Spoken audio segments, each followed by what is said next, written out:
사도행전 8장은 박해로부터 시작합니다. 스데반의 순교 이후에 순교자의 피가 뿌려졌던 그 자리에서 큰 부흥이 일어난 게 아니라 오히려 흩어지고 도망가는 큰 박해가 일어났습니다.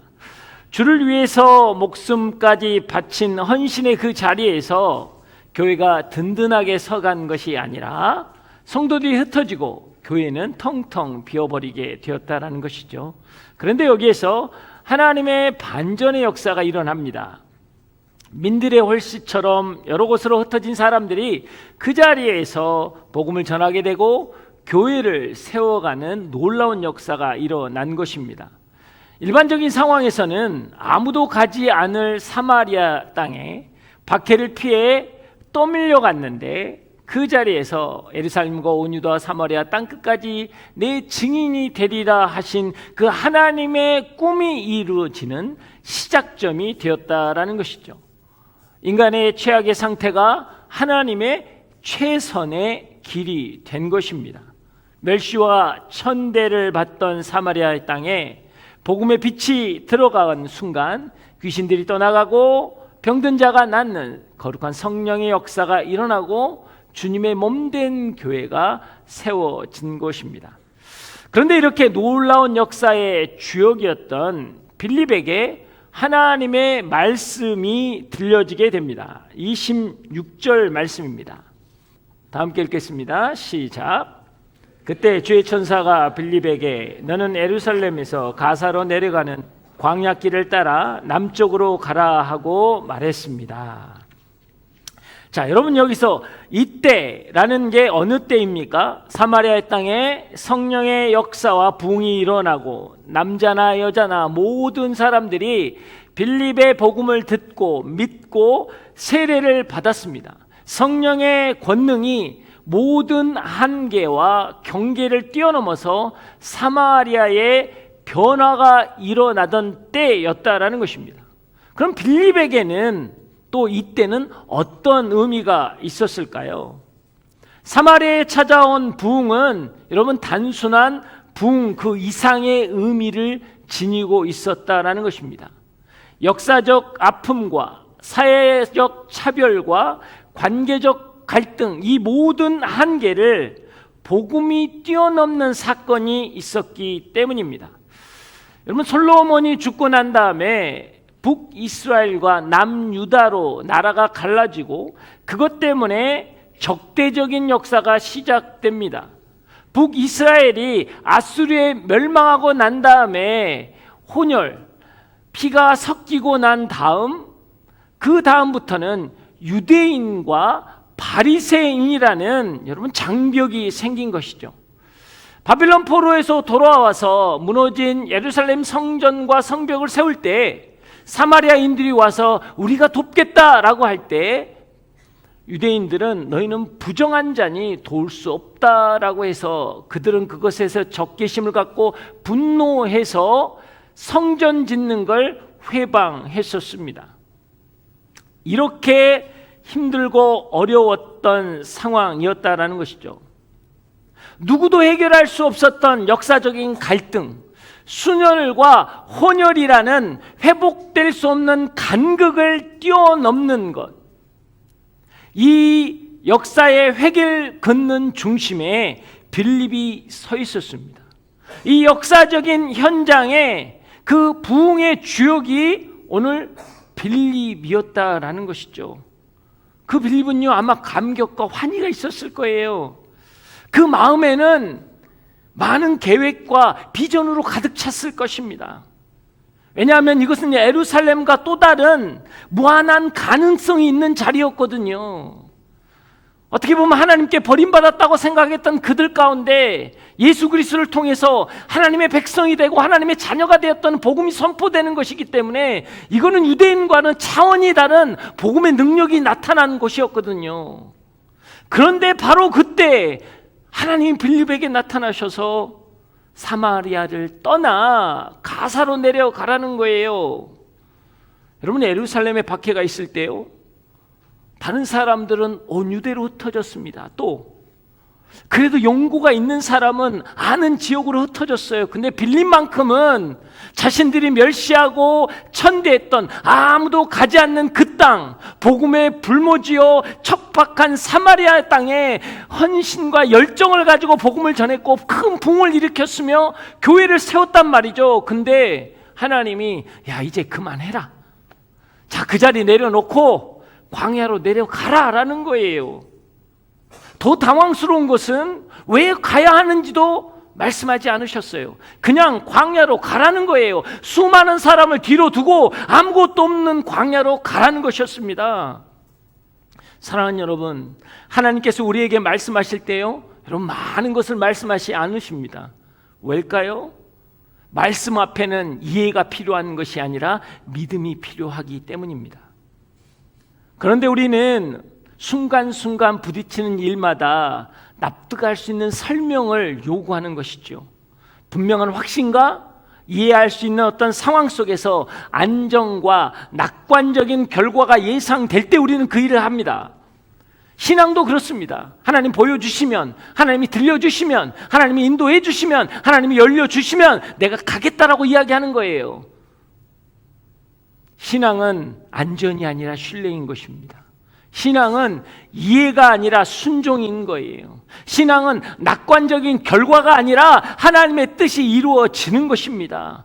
왜 그 길을 가야 하는지, 왜 그 길을 해야 하는지는 여러분 그 자리에 서 봐야, 그 일을 해 봐야 여러분 알 수 있는 거예요.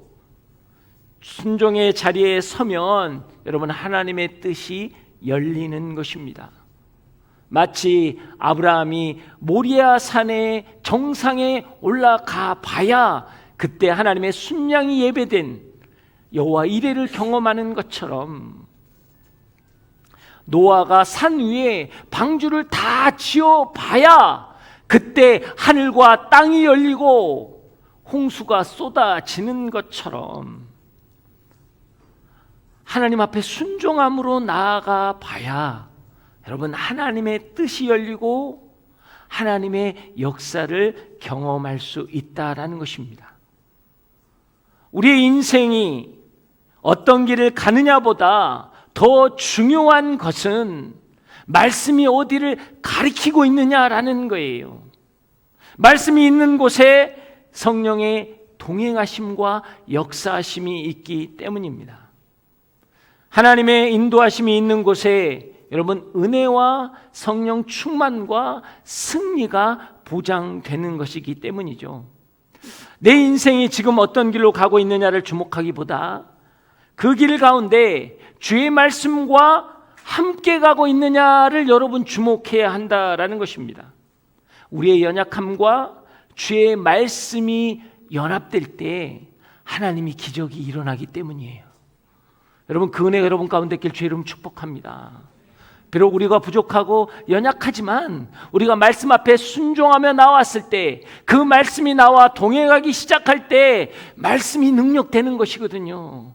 그 말씀을 통해 기적의 역사가 일어나는 것이거든요. 여러분 그 사실을 믿으십니까?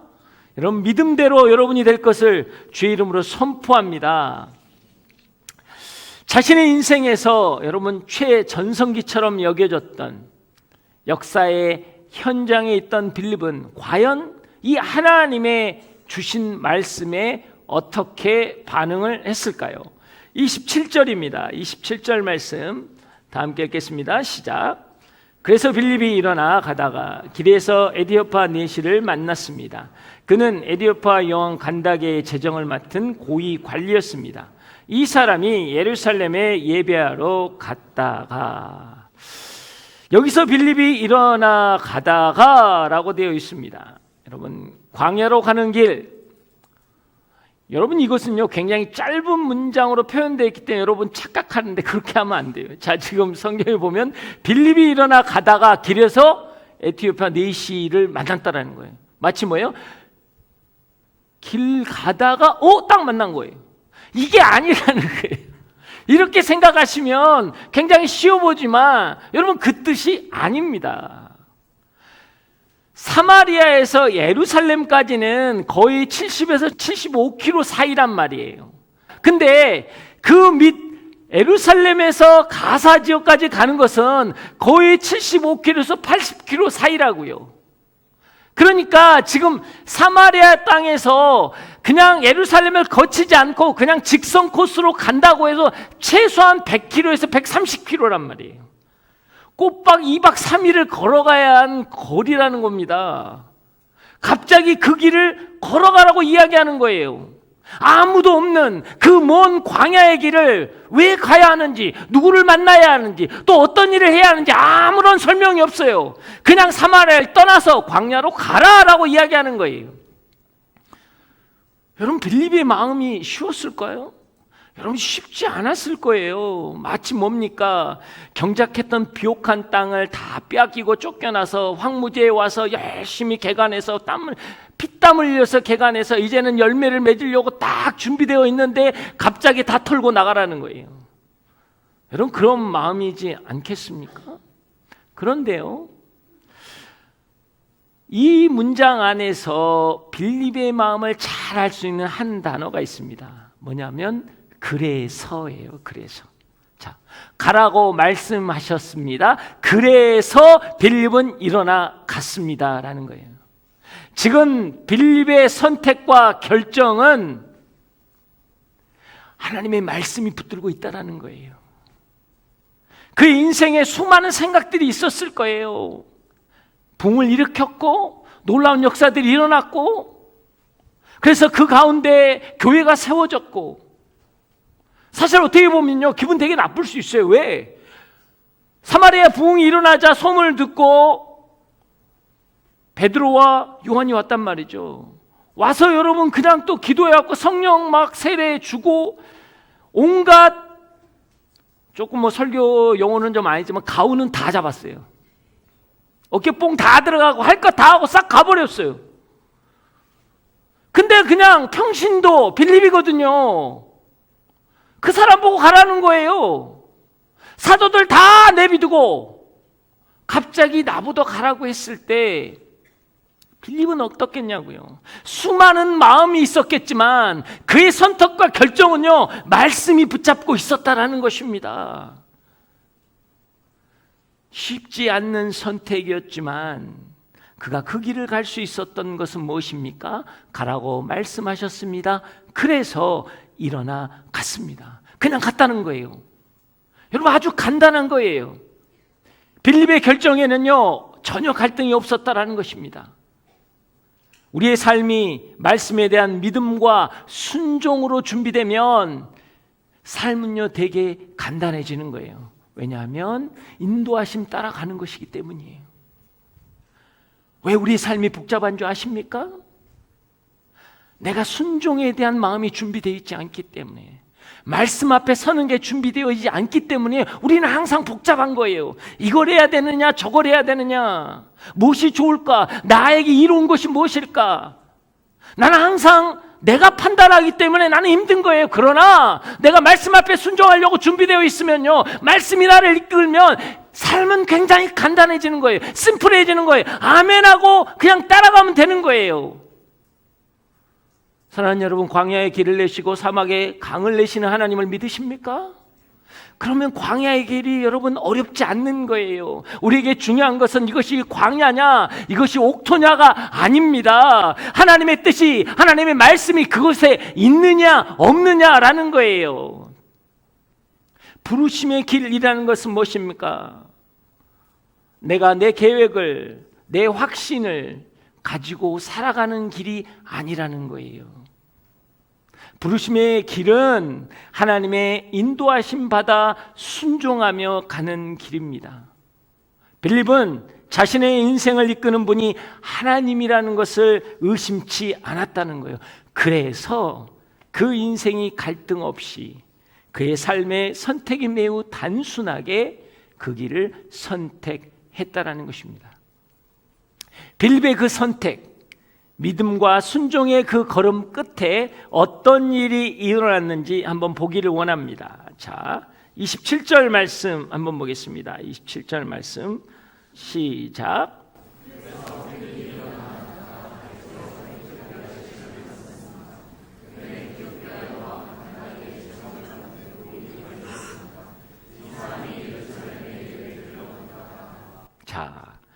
에티오피아 내시를 만났다. 자, 우리 성경에는 만났다라고 했고 개역 개정에는 보고라고 번역되어 있는데요. 이게 굉장히 소설적인 번역으로 되어 있지만 이 단어의 헬라어는 이두라는 뜻인데요. 이건 뭐냐면 감탄사로서의 의미를 가지고 있는 거예요. 그러니까 그냥 만났다, 보고 굉장히 그냥 서정적으로 끝나버리는데 아니에요. 지금 빌립은 그 만남을, 그 봄을 감탄사로 지금 이야기하고 있다고요. 한낮 그 떼약볕 아래 그 광야에 아무도 가지 않는 그 황량한 그 광야 길에서 하나님의 말씀에 인도 따라서 순종하고 나아갔더니 예상치 못한 만남을 경험한 거예요. 아니, 평생 만나지 못할 사람을 만나게 되었다라는 거예요. 그래서 빌립은요, 감격스러운 마음에 감탄사로 지금 표현하고 있는 것입니다. 과연 정말 하나님의 말씀으로 이곳에 왔더니 하나님의 계획이 있었구나 라고 선포하는 거예요. 뜻밖의 장소, 뜻밖의 시간에서 전혀 만날 수 없는, 기대할 수 없는 사람을 만나는 사건을 경험했다라는 것입니다. 사랑하는 여러분, 이런 감탄사가 우리의 삶에 있어야 하는 거예요. 여러분의 삶은 어떻습니까? 하나님 말씀에 순종하며 정말 아무것도 보이지 않는 그 길이지만 그것을 신뢰하며 붙잡고 나아갔더니 하나님이 예비하셨구나, 하나님이 하셨구나 라는 여러분의 삶에 그 감탄사가 있느냐라는 거예요. 환경을 볼 때는 정말 힘들어 보이고 이해할 수 없는 길이지만 하나님의 부르심의 길이고 말씀을 순종하고 했더니 내가 감당치 못하는 만남의 은혜를 경험하게 됐다라는 것이죠. 여러분 인생에 그 감탄사가 있습니까? 여러분, 이게 신앙의 고백이고 신앙의 능력이고요, 신앙의 힘이라는 거예요. 내 삶에 감탄사가 있느냐라는 거예요. 아니, 그러면 여러분 때문에 다른 사람들은 감탄사를 외치고 있습니까? 할렐루야. 제가 여러분이 한번 가서 하면 직장이나 이야기해보세요. 제가 크리스찬입니다 라고 하면 크리스찬이셨군요. 그래서 그렇게 사람이 그렇게 그냥 착하고 그냥 이건지, 아니면 크리스찬이었어? 요 감탄사인지. 여러분, 우리는 어떤 감탄사를 가지고 있냐라는 거예요. 오늘 빌립은요, 그 감탄사가 그를 이렇게 세운 거예요. 하나님, 내가 말도 안 되는 상황 가운데 말씀에 이끌려 순종하고 왔는데 하나님이 하셨군요. 하나님이 예비하셨군요. 이 황량한 광야에서 하나님의 사건을 경험하는 거예요. 여러분 신앙이라는 게 그런 거예요. 때때는 황량한 같은데 인생의 길 가운데서 하나님의 사건을 경험하는 거예요. 하나님의 예비하심을 경험하는 거예요. 그때 내가 할 수 있는 믿음의 고백은 감탄사예요. 하나님이 하셨구나, 하나님이 여기 계시는구나.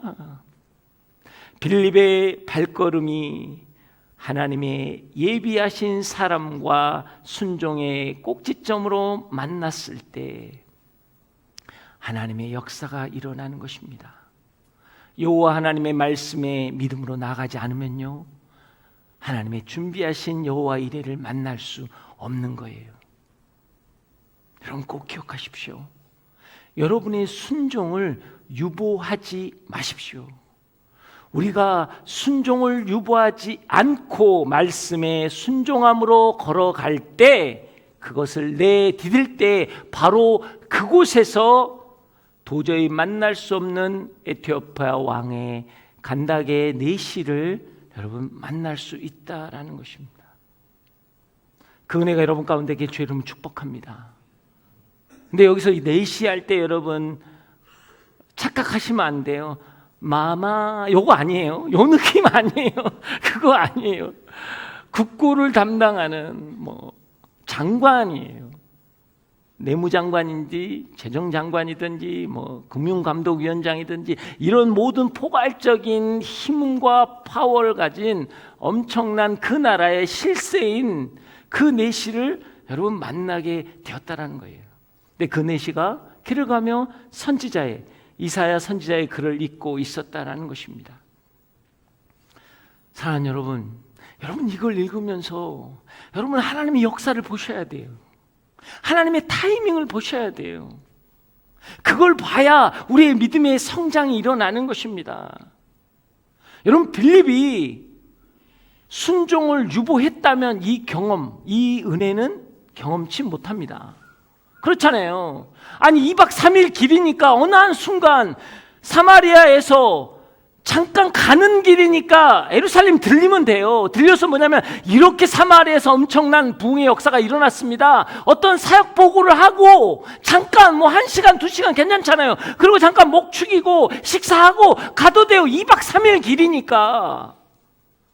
근데 그랬다면, 만약에 예루살렘에 멈췄다면 그는요 그 광야길에서 간다게 4시 그 마차에 여러분 자국만 만났을 것입니다. 하나님의 은혜는 만나지 못했을 거예요. 순종을 미뤘다면 여러분 만나지 못했을 거예요. 그래서 순종은요 때가 있고 타이밍이 있는 거예요. 순종을 유보하며 하나님의 역사를 경험할 수 있는 기회를 놓쳐버리는 거예요. 사랑하는 여러분, 하나님 앞에 내가 드려야 할 여러분의 믿음의 순종을 유보하지 않기를 주의 이름으로 축복합니다. 갈등하지 마세요. 여러분 머뭇거리지 마세요. 망설이지 마세요. 좀 더 조금 쉬었다가 하고 싶은 거 좀 더 해봤다가 여유로운 시간 좀 가졌다가 다음에 하지. 여러분 그렇게 하지 마세요. 여러분을 위해 준비한 은혜와 축복을 우리는 놓쳐버린다라는 거예요. 할렐루야. 그래서 오늘 제가 순장 모임 때 그 이야기 했어요. 내가 조금 더 쉬고 조금 더 여유 좀 갖고 나중에 다음 텀에 순장하죠. 할렐루야. 순장 기다려주지 않아요. 다른 사람을 채워요. 여러분 누가 기다려줘? 축복을 가져간다고요. 여러분의 삶의 자리도 마찬가지예요. 하나님의 말씀이 임하면 순종으로 반응하지 않으면 그곳에서 임할 하나님의 축복을 내가 경험하지 못하는 겁니다. 여러분의 가정에서도 마찬가지예요. 때로는 속상하고 힘들고 어려워요. 그런데 내가 말씀을 붙잡고 순종했을 때 그 가운데 임하는 하나님의 역사와 하나님의 능력과 하나님의 예비하심, 여호와 이레를 내가 경험하지 못하게 된다는 거예요. 그러면 뭐예요? 그 자리에서 나는 한숨만 나온 거예요.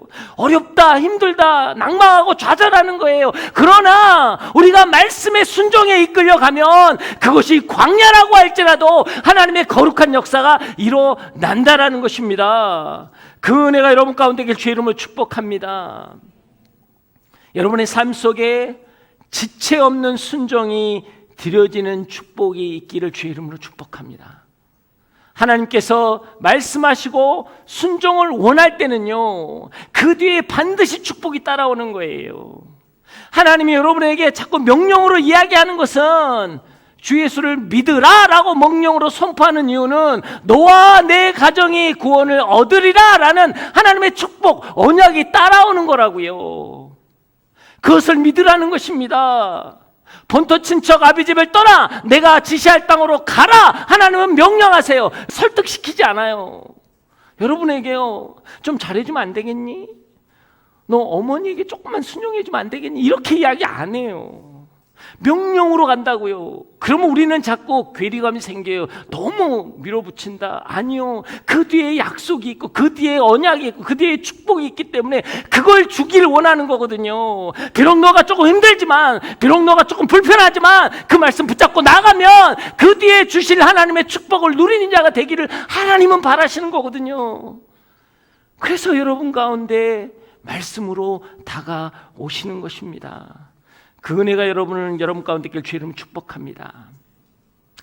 그러면 하나님 왜 사마리아 선교의 가장 중요한 빌립을 빼내서 광야로 보내 그 에티오피아 내시를 만나게 했을까요? 사마리아 모든 사람보다 중요한 어떤 것은 과연 무엇일까요? 그래서 이 부분에서는 수많은 주석학자들의 자료들을 보면 똑같아요. 이것은 어쨌든 아프리카의 전초 선교에 대한 부분이고 또 이 네시가 그 국가에 굉장히 영향력이 있는 사람이기 때문에 이 사람을 통해서 에티오피아의 복음의 역사가 일어났고 뭐 여러 가지 데이터가 엄청 많더라고요. 그럴까요? 그거 하나 때문에 그 많은 사마리아 사람들 뒤로 하고 이 사람을 선택했을까요? 아니요. 그거 아니에요. 하나님은요, 효율성으로 일하시지 않잖아요. 우리가 너무나 잘 알잖아요. 빌립을 보내신 것은 에티오피아 내시가 굉장히 중요한 사람이기 때문에 아니요, 그렇지 않아요. 그렇게 이야기하면 여러분 큰 착각입니다. 에티오피아 내시가 하나님을 향한 열정, 예배자의 마음을 보았기 때문에 하나님이 그 일을 하는 거예요. 그 사모함에 여러분 응답하시는 거라는 거예요. 이것이 우리 하나님이라는 것입니다. 대단해서 반응하는 게 아니에요. 그러면 여러분, 한 영혼이 천하보다 귀하다고 99마리 양을 남겨놓고 한 마리 양을 구하러 가는 예수님의 삶은, 마음은 어떤 것이겠어요? 효율성인가요? 합리성인가요? 여러분, 그렇지 않아요. 그 양이 얼마나 대단하고 중요해서요? 아니요. 잃어버린 그 한 마리 양, 그 양에 대한 하나님의 마음일 뿐이라는 것입니다. 여러분, 이걸 알아야 되는 거예요. 하나님은요, 여러분의 마음에 반응하기를 원하세요. 한 사람의 간절함에 응답하시기 위해서 세상을 바꾸시는 분이 하나님이라는 거예요. 하나님은 우리의 작은 그 신음소리에 귀를 기울이시고 응답하시는 아버지라고 하는 것입니다. 우주 만물을 창조하시고 우주를 경영하시는 하나님께서 역사적으로, 시대적으로 중요한 것 때문에 보잘것없는 나 같은 사람의 간절함을 등한시 여기거나 소홀히 여기지 않는다라는 뜻이에요. 이거는 그 내시가 중요한 포인트가 아니고요, 그 내시의 간절함을 하나님이 들으셔서 가장 중요한 사람을 빼다가 복음을 전하게 했다라는 겁니다. 여러분, 오늘 성경을 통해서 여러분 그것을 만나야 돼요. 그 하나님을 만나셔야 한다고요. 이 세상의 그 어떤 중요함보다도 여러분의 세미한 신음소리 하나를 하나님은 들으시고 그것에 응답하시기 위해서 세상을 바꾸실 수 있는 분이에요. 히스기야에게 죽음을 선포했을 때, 그가 벽을 잡고 애통해할 때 하나님께서는 그 기도를 들으시고 내가 15년을 연장해 해준다. 그 사인이 뭐였습니까? 해의 그림자를 10도 뒤로 옮겼다니까요. 우주 만물의 이치를 바꿔버리신 하나님이에요. 그 사람의 신음소리를 듣고 하나님은 반응하신 하나님이라는 것입니다. 그 아버지의 마음이 우리 가운데 있어야 되는 거예요. 하나님은 오늘 나라는 보잘것없는 그 한 사람의 신음소리에 귀 기울이시는 분이십니다. 그리고 여러분을 눈동자처럼 지키시겠다고, 당신의 시선을 떼지 않겠다고 오늘 말씀하시는 거예요.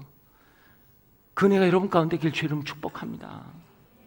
이 사람의 대단함을 보지 마세요. 어디 장관이네, 뭐 재정이네, 아니 이걸 묵상하면 안 돼요. 왜냐하면 이 에티오피아라는 나라는 지도상에는 아프리카의 나라라고 하기도 하고 저기 애굽 밑에 있는 구스 지역이라고도 합니다. 그래서 이거는 학자들마다 견해가 조금 달라요. 그렇지만 어찌됐든 애굽의 그 남쪽 제 끝에 있는 그 나라라고 할지라도 여러분, 마차를 타고 예루살렘으로 가는 길이 쉽지는 않아요. 그리고 한 국가의 재정을 맡은 장관이 정치나 경제적인 문제로 다른 나라를 방문하는 게 아니라 자기의 신앙의 열심을 가지고 그 오랜 기간을 방문한다는 건 여러분, 그것 또한 쉽지 않다고요. 근데 여기서 중요한 건요, 그렇게 사모함으로 예루살렘에 왔어요. 그가 어디에서 예배 드렸을까요? 이 본당에 못 들어와요. 그는 이방이니까. 이방인의 저 뜰에서 저 멀리 드려지는 예배 그 한 번을 드려보려고 그 길을 왔다는 거예요. 그 간절함을 가지고 왔다라는 거, 먼 발치서 보는 그 예배 그 한 번을 위해서 자기의 수고를 마다하지 않고 그 길을 왔다라는 것입니다. 여러분, 그리고요, 내시라는 것은 여호와의 회중에 못 들어갑니다. 그건 율법으로 저주받은 자로 여러분 단정되어 있기 때문에 회중에 들어갈 자가 아니에요. 근데 뭐예요? 자기가 믿는 신앙, 자기가 믿는 유대인의 하나님의 율법 안에는 자기는 사람 취급도 못 받는 그런 상황임에도 불구하고 그는 하나님께 나아가는 그 간절함이 있었다라는 거예요. 그것을 하나님이 보셨다라는 거예요. 그가 대단해서도 아니고요, 그가 권력이 있어서 그 하나를 전도하면 그 나라에 영향력이 있을 거라는 하나님의 그 효율성이 아니라고요. 오늘 하나님은 그의 간절함에 반응하는 거예요. 그거 하나 때문에 예배당에도 들어오지 못하고 저 먼 발치서 드리는 그 예배만을 가지고도 감동을 받아서 그 먼 길을 왔다라는 그 마음을 오늘 하나님은 보신 거라고요. 그리고 그가 입고 있는 게 또 이사야잖아요. 할렐루야. 여러분 이거 아셔야 돼요. 지금처럼 이런 성경이 아니에요. 두루마리예요. 근데 구약에서 제일 두꺼운 게 이사야서잖아요. 두루마리가 이렇게 두꺼운 거예요. 그때는요 장절도 없던 시대예요. 성경에서 53장을 읽고 있다면요 펴서 53장을 읽는 게 아니에요. 이 이사야서를 그냥 정독하며 쭉 다 읽고 있는 거예요. 그 마차 안에서 떨리는 마차 안에서 그냥 그 두꺼운 이사야 두루마리를 잡고 그 사본을 붙잡고 간절하게 읽고 있던 그 마음을 알기 때문에 빌립을 보낸 거라고요. 여러분 하나님 앞에 여러분의 마음은 어떻습니까? 오늘 예배를 드리러 오는 여러분의 마음은 어떠냐고요? 여러분의 간절함을 하나님은 받으시는 거예요. 내가 보잘것없고 내가 부족하다고 하더라도 만약 여러분이 그 하나님 앞에 그 간절함이 있다면 하나님은 반드시 응답하십니다. 하나님은 그 마음을 보시기 때문이에요. 그 은혜가 여러분 가운데 있길 주의 이름으로 축복합니다.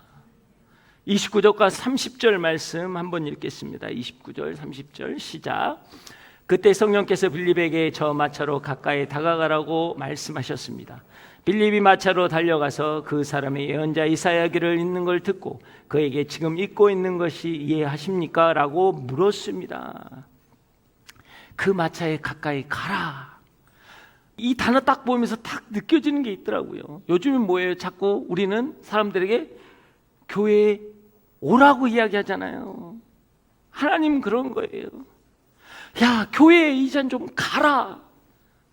땅끝까지 내 증인이 되라. 세상 가운데 좀 나가서 내 말씀을 전해봐라 라는 거예요. 하나님의 마음을 여러분 아셔야 돼요. 여러분 인생 가운데 누군가가 와주길 여러분 기대하지 마시고 그 인생 가운데 갔을 때 들을 것을 듣게 하시고 볼 것을 보게 하시는 하나님이라는 거예요. 내가 그 마음을 가지고 있어야, 그 열심을 가지고 있어야 볼 걸 보고 들을 걸 들을 수 있다라는 것이죠. 빌립은 어떤 열심이 있어요? 가까이 가라고 그랬더니 뛰어갔어요. 뛰어가서 어떻게 했어요? 바로 질문 들어갑니다. 여러분 쉽지 않잖아요. 지금 이게 쉬운 상황이 아니에요. 그래도 한 나라의 장관인데 거기 가기 쉽겠냐고요. 이 사람이 누군데? 자기소개도 없어요. 그냥 복음의 열정을 갖고 뛰어 들어갔다고요. 달려갔다고요. 그랬더니 여러분 역사가 일어났다라는 것입니다. 자기소개도 하지 않았어요. 제가 7 집사 중에 한 사람이고 제가 사마리아에서 제 이름 모르는 사람이 없습니다. 이렇게 이야기 시작하지 않아요. 바로 가서 질문합니다. 바로 가서 여러분 선포하는 거예요. 영적인 반응 속도가 빠르다라는 거예요. 여러분 이게 성령의 사람의 특징입니다. 하나님의 역사를 만드는 사람은 어떤 사람입니까? 해야 할 의무를 넘어서 자원하는 헌신으로 달려가야 하는 거예요. 누가 마리아에게 예수님 오셨으니까 자 좋은 향유를 갖다가 예수님 발 좀 여러분 닦아드려 라고 한 사람이 누가 있었어요? 아니요, 스스로 깨트렸다고요. 하나님께서 야 너는 이렇게 좋은 데 사니? 나는 천막에서 살고. 누가 다윗에게 하나님의 성전을 지어달라고 여러분 간청한 사람이 아무도 없다고요.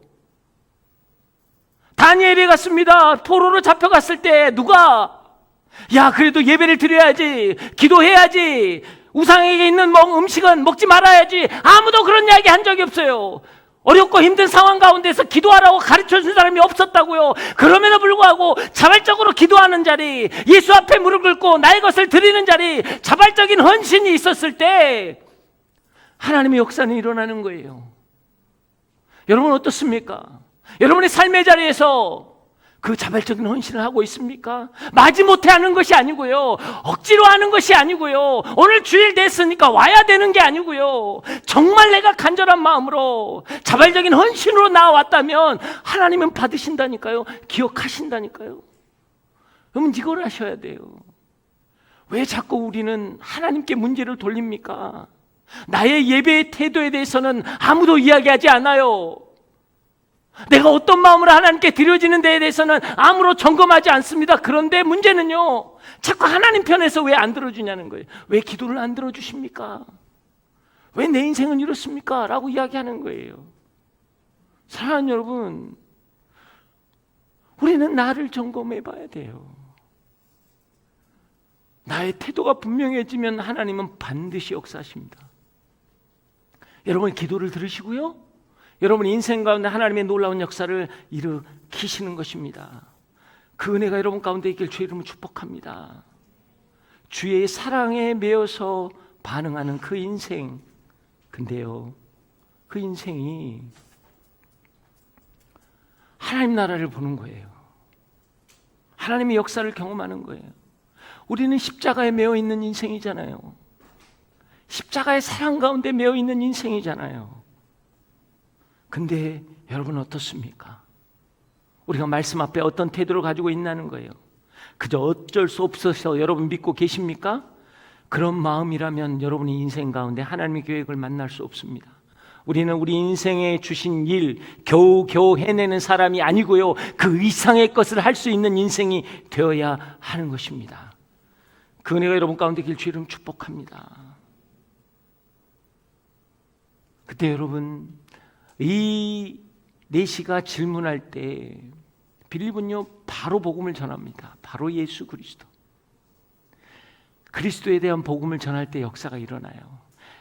앞뒤 부연 설명 없어요. 나는 누구인지 어떤 사람인지부터 시작해서 어떤 능력이 있는지 필요 없습니다. 모든 성경의 해답은 예수 그리스도라는 거예요. 요한복음 5장 39절 말씀 한번 읽어보겠습니다. 요한복음 5장 다 함께 읽겠습니다. 시작. 너희가 성경 안에서 영생을 얻을 수 있다는 생각에 성경을 열심히 연구하는구나. 성경은 바로 나를 증언하는 것이다. 성경은요 연구하고 학습하고 배우는 게 아니고요, 성경은요 예수 그리스도의 이야기를 붙잡는 거예요. 그럴 때 성경이 풀리는 것입니다.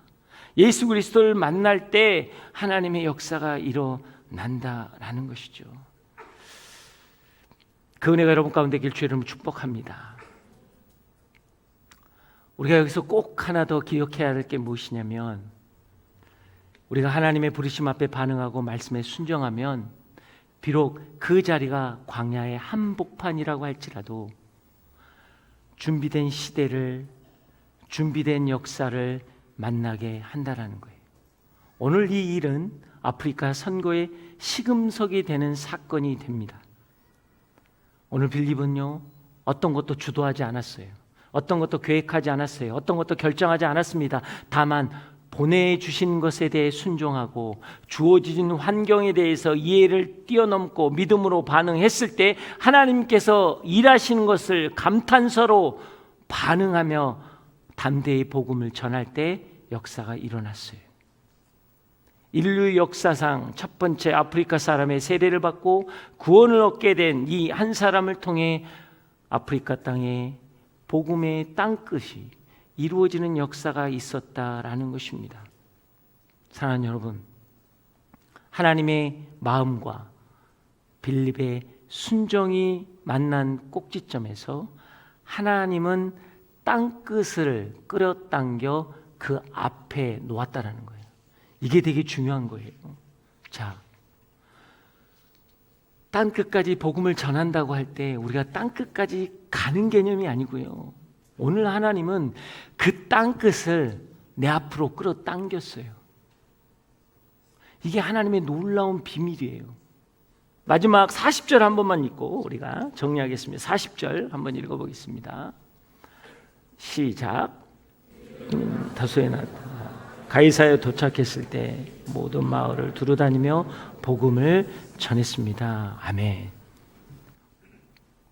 지금 성령이 이끌려서 어디로 갔냐면 아소도로 갔어요. 여러분, 아소도가 어디냐면 애굽과 이스라엘의 접경이에요. 무역도시라고요. 아소도에 가면요 애굽 사람을 만날 수 있어요. 그는 복음을 전했다고 했잖아요. 지금 애굽 사람에게도 복음이 전달되는 거예요. 가이사는 뭡니까? 가이사는요 로마가 들어오는 여러분 항구라고요. 로마로 갈 수 있는 여러분 출입문이라고요. 그곳에서요 헬라 언어로 복음을 전했다라는 거예요. 그가 순종하며 나아갔을 때요 하나님이 땅끝을 그 앞에 만들어 주셨다니까요. 그게 광야 같았지만, 그게 아무것도 할 수 없는 인생이라고 하지만, 내가 전심으로 순종하며 나갈 때 그 인생의 땅끝을 열어 주셨다라는 거예요. 여러분의 인생도 그렇습니다. 때때로 내 힘으로 되지 않는 것, 바라만 볼 수밖에 없는 것, 도저히 나는 기대할 수 없는 것, 내 인생의 땅끝들이 있어요. 내가 도저히 갈 수 없는 상황이고 할 수 없는 상황이고 내가 도저히 만들 수 없는 상황. 그래서 좌절하잖아요. 나는 못해요. 어떻게 해요? 그 직장 나는 못 가요. 그 일 나는 못해요. 내가 바라는 땅끝이 있잖아요. 근데요 내가 말씀 앞에 순종하고 하나님의 말씀에 이끌려가면 하나님이 그 땅끝을 내 앞에 끌어당겨 놓으신다라는 거예요. 그리고 하나님이 역사하신다라는 거예요. 이게 복음이고 이거 말씀입니다. 오늘 이 시간 우리가 말씀 앞에 순종한다면, 그 말씀을 내가 붙잡은다면, 그 부르심 앞에 내가 무릎 꿇는다면, 내가 가지 못했던 그 땅끝을 하나님이 땡겨서 우리 가운데 역사로 보여주시는 거예요. 이게 복음입니다. 이게 말씀의 능력이에요. 오늘 그 말씀의 능력 가운데 여러분 순종해 보시지 않겠습니까? 지금까지 여러분 유보했던 그 순종을 이제는 하세요. 하나님, 내가 하겠습니다. 말씀 붙잡겠습니다. 말씀대로 살아가겠습니다. 그럴 때 우리 안에 거룩한 역사가 일어나는 것입니다. 그 인생의 광야길에서 하나님의 계획을 만나는 거예요. 내가 말씀 앞에 무릎 꿇을 때 하나님의 거룩한 역사가 일어날 것입니다. 믿음으로 순종할 수만 있다면 메마르고 황량한 내 인생의 광야 한복판에서 하나님이 준비하신 역사의 사건을 만나게 될 것입니다. 그 은혜가 여러분 가운데 길 주님 축복합니다.